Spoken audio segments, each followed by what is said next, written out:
para po mahanap, i-add muna natin ito. That is 42 plus. So, sulat ulit natin. 180 degrees minus 42 plus 30 becomes 72 degrees. So, 180 minus 72, that is 8. Then,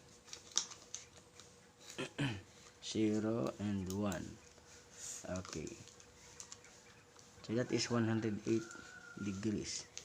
So, ibig sabihin, si GAM ay 108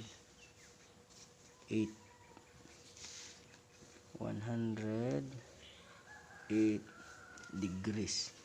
Okay. Pagka pinag-add po natin sila, so that is, add natin dito, 108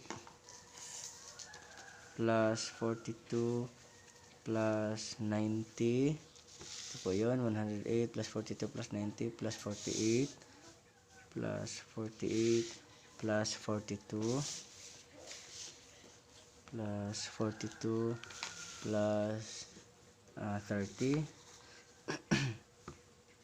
So, add natin 10, 10. So, becomes 0, add 2. So, 6. 6 plus 9, 5. 9. 3. Tapos, 6. 1, 2. Okay, 2. 2 plus 1 becomes 3. So, 360 degrees. So, tama. So, ibig sabihin, pagka in-add natin lahat dito, ang resulta ay 360. So, tama po sila.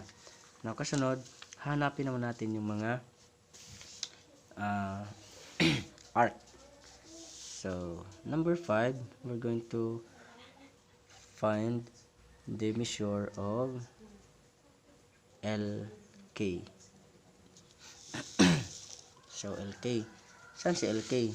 So, ito, arc LK. So, mula dito hanggang dito. So, dito. So, anong sukat ni LK? So, ang theorem po ng arcs at saka central angle. Now, ang sukat ng central angle ay kasukat ng kanyang arcs. Ibig sabihin, si LK ay kasukat nito. So, that is,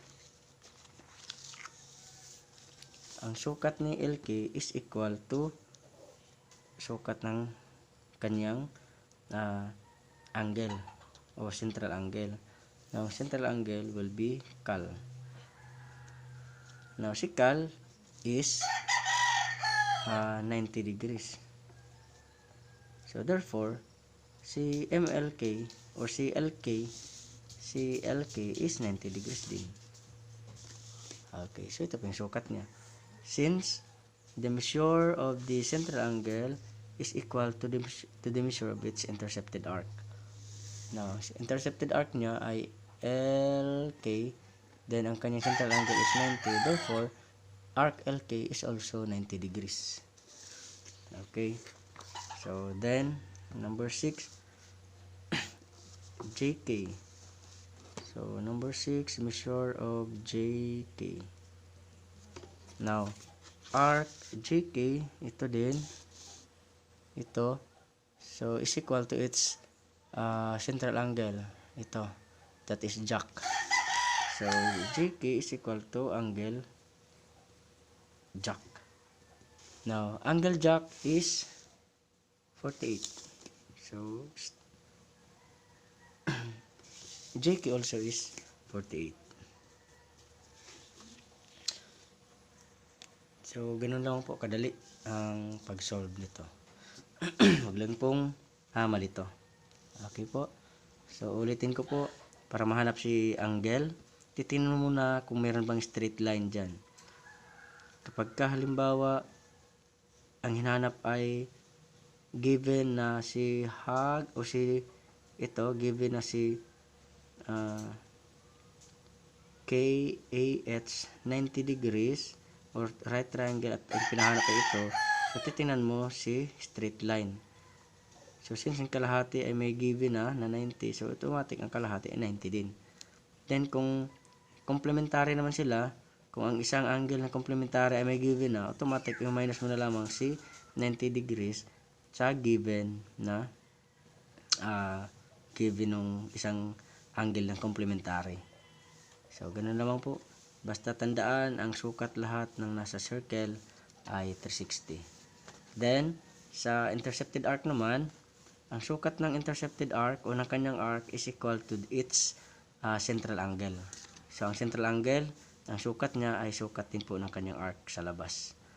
So, lahat po dyan, kung ito ay 90, ang sukat din po dito ay 90. Kung ito ay 42, ang sukat din po dito ay 42. Ang sukat din po dito ay 108. Ang sukat din po dito ay 30.